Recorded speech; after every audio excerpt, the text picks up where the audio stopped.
여러분 안녕하십니까? 역사적 예수의 도전 4강 예수의 죽음 시간입니다. 먼저 일부 십자가의 처형에 대해서 공부해 보도록 하겠습니다. 오늘 먼저 소개할 사람이 있습니다. 폴 리퀘르라고 하는 프랑스의 철학자요 사상가인데요. 그분은 1913년에 태어나서 2005년에 돌아가셨습니다. 이분은 해석학의 대가인데요. 해석학 이외에도 언어학, 문학 비평, 신학 등을 두루 섭렵했습니다. 이분의 말 가운데 이런 말이 있습니다. 은유와 이미지는 종교 경험의 1차 언어이고 개념과 교리는 2차 언어이다. 이걸 좀 달리 표현해 보면요. 종교 경험은 상징을 낳고 이 상징은 사상을 낳는다고 했습니다. 그러니까 우리가 어떤 경험을 하면 그 경험을 남에게 전달하기 위해서 은유라고 하는 또는 상징이라고 하는 것을 사람들이 사용하게 되고요. 이 은유와 상징을 통해서 전달된 생각들은 나중에 정리되어서 사상과 교리로 이렇게 발전한다는 그런 말입니다. 이 폴 리퀘르의 말과 조금 결을 달리하긴 하지만 크로산도 이와 비슷한 말을 남겼습니다. 사건을 체험하면 사건을 체험한 당사자들은 의미를 발견하기 위해서 노력하고 이 의미 발견은 후대에 가서 개념의 정립으로 완성된다. 이런 말입니다. 그래서 크로사는 폴 리퀘르가 경험, 은유, 교리라고 이렇게 정리한 말을 역사와 신앙과 신학이라는 말로 바꿔 표현했습니다. 그래서 오늘 우리가 예수의 죽음에 대해서 이 틀을 가지고 제가 좀 여러분께 설명을 드리고자 합니다. 먼저 역사는요, 사실은 뭐였냐면 예수가 십자가에 처형당해 죽었다는 것입니다. Jesus died by crucifixion. 그래서 이것은 분명한 역사적인 사실입니다. 성경에만 이렇게 증언하고 되어 있는 것이 아니라 로마의 역사가나 유대의 역사가도 같은 사실을 전하고 있습니다. 이것이 만약에 사실이 아니었다면 구태여 로마 시대에 숨기고 싶었던 사실이었을 십자가 처형을 이렇게 성경이 공개적으로 이야기할 이유는 없습니다. 그러니까 예수님께서 십자가에 달려서 돌아가셨다는 것은 분명한 역사적 사실입니다. 그런데 이 역사적 사실을 접한 예수의 추종자들은, 예수 따르미들은 이 역사적 사실을 놓고 의미를 찾게 됩니다. 그래서 신앙은 결국은 의미를 찾게 되고 고백을 하게 되는데요.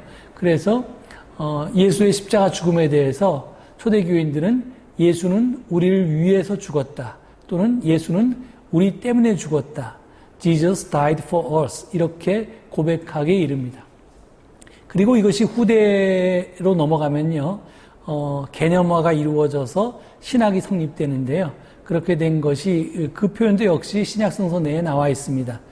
예수는 우리 죄를 위해서 또는 우리 죄 때문에 죽었다. Jesus died for our sin. 이렇게 표현된 그런 신학들이 나오고요. 그 다음에 또 예수는 죄에 대한 희생제물로 죽었다. Jesus is the sacrifice for sin. 이런 식의 정립도 개념 정립도 나옵니다. 크로사는 역사와 신앙과 신학을 구분할 필요가 있다고 이렇게 우리에게 전하고 있습니다. 여기에 대해서는 나중에 좀 자세히 살펴볼 텐데요. 먼저 역사를 좀 확인해 보도록 하겠습니다. 역사는 역사적으로 볼 때 예수는 그냥 죽지 않았습니다. 즉 병이나 사고로 죽지 않고요. 살해되었습니다. 그것도 범죄자나 암살자에 의해서 살해된 것이 아니라, 그러니까 몰래 살해된 것이 아니라 제국 권력과 그 제국에 부역하는 종교 권력이 결탁한 공권력에 의해서 처형되었습니다. 더구나 여러 가지 처형 방법 중에서 십자가형에 처해졌습니다. 십자가형은 제국의 권위에 도전한 반역자들을 응징하기 위해서 로마가 사용한 극형의 방식이었습니다.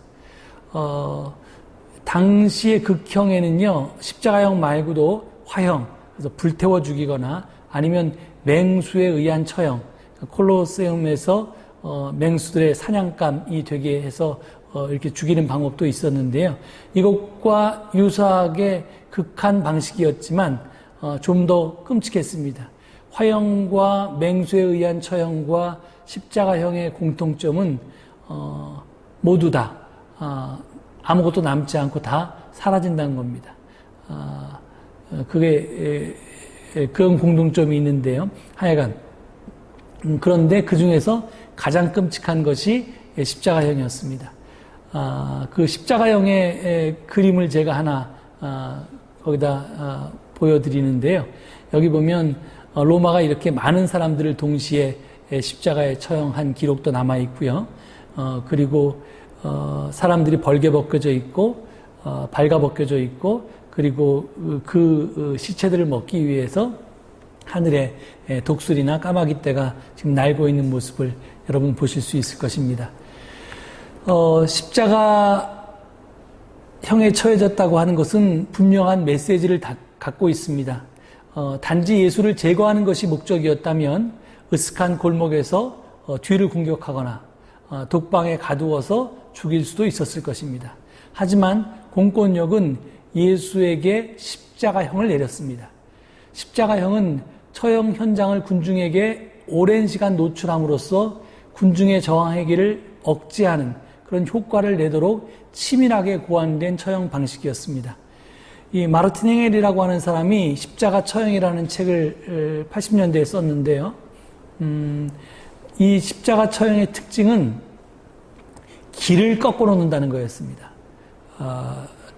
그 공개적인 이 처형 방식으로 아주 잔인하게 오랫동안 사람을 괴롭히면서 죽게 하는 것을 통해서 그 죽어가는 사람뿐만이 아니라 그 처형을 구경하는 사람의 길을 꺾어 놓았습니다. 그리고 그만큼 잔인했죠. 그리고 아까도 사진에서 본 것처럼 그 처형자가 벌거벗겨짐으로 해서 모욕감을 느꼈습니다. 그리고 당시에 그렇게 죽어간 처형자는 결국은 들짐승에 의해서 먹이가 되었는데요.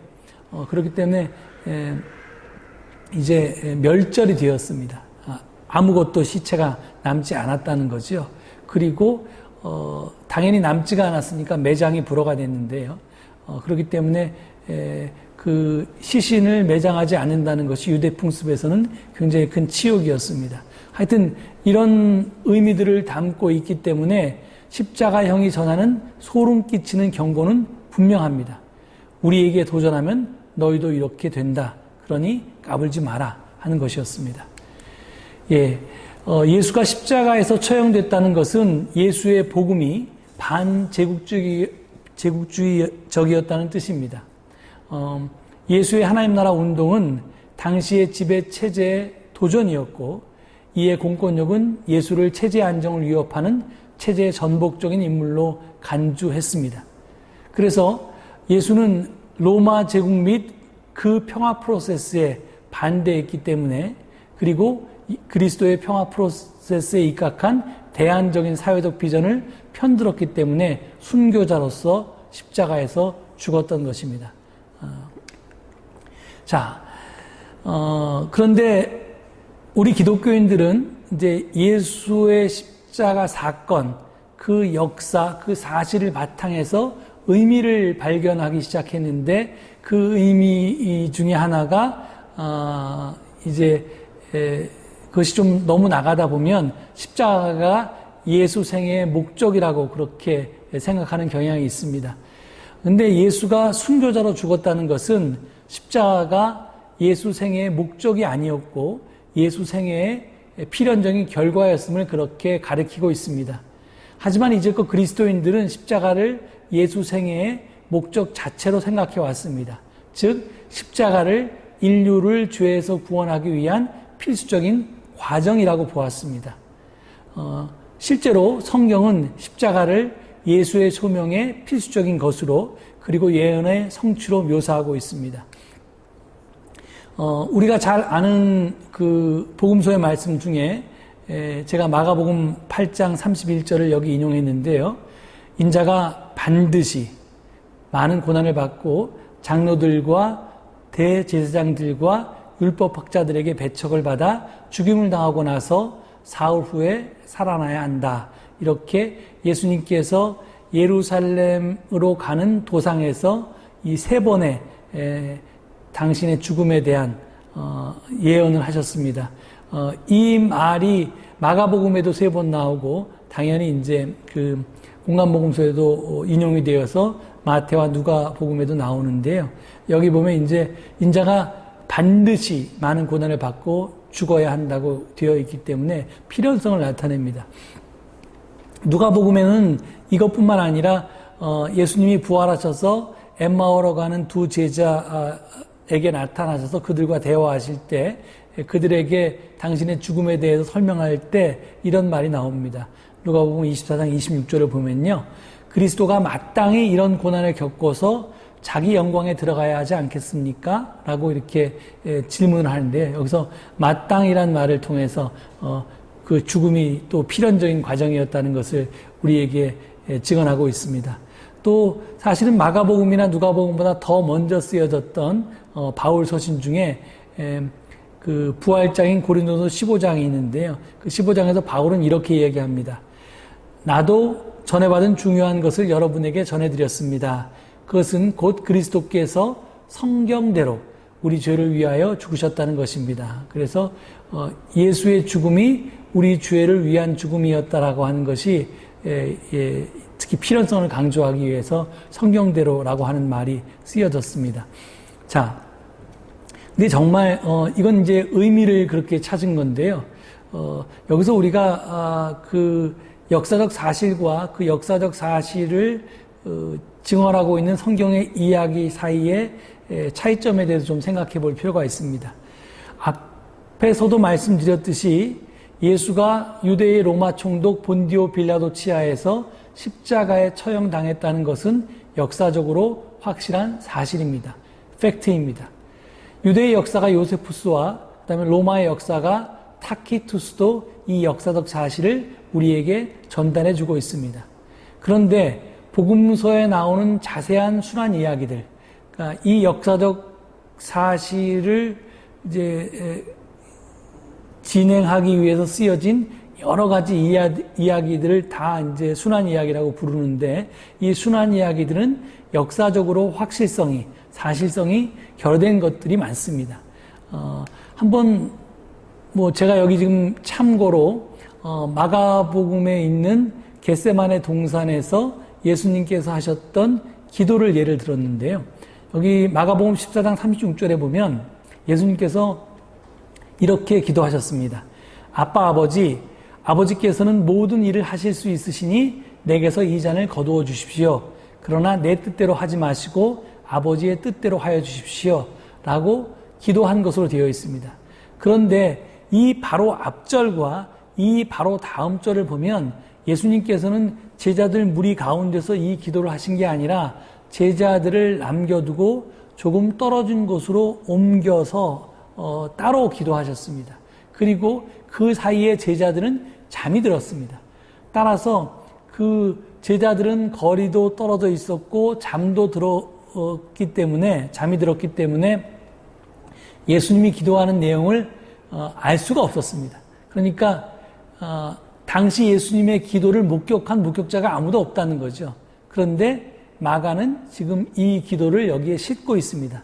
따라서 우리가 생각할 수 있는 방법은 이 기도를 예수님께서 나중에 십자가에 내려오셔서 제자들에게 내가 사실 겟세마네에서 이렇게 기도했어 라고 전해준 게 아니라 사실은 이 복음사가가 복음서의 저자가 겟세마네에서 예수님께서 기도하실 때 아마 이렇게 기도하셨을 거야 라고 그 기도 내용을 상상을 통해서 창작했다라고 그렇게 추측하는 것이 개연성이 높을 것입니다.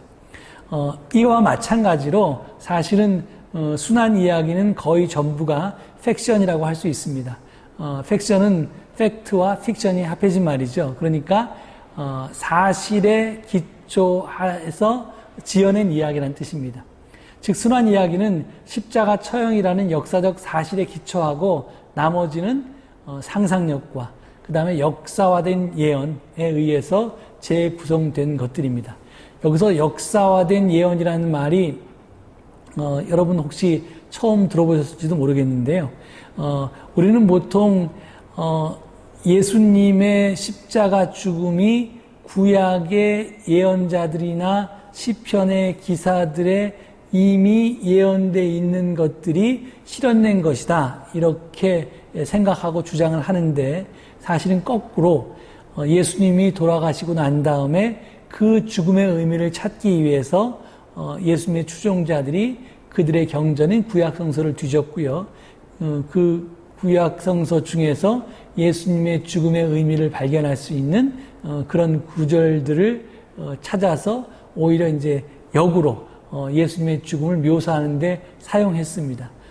그렇기 때문에 당연히 미리 예언되고 이것이 성취됐다기보다는 이미 이루어진 일을 예언서를 뒤져서 그 증거를 찾아내는, 그러니까 예수님의 죽음을 그 예언대로 이렇게 묘사하고 이야기를 쓰는, 그것이 바로 역사화된 예언인데요. 그렇게 재구성되었다고 성경학자들은 봅니다.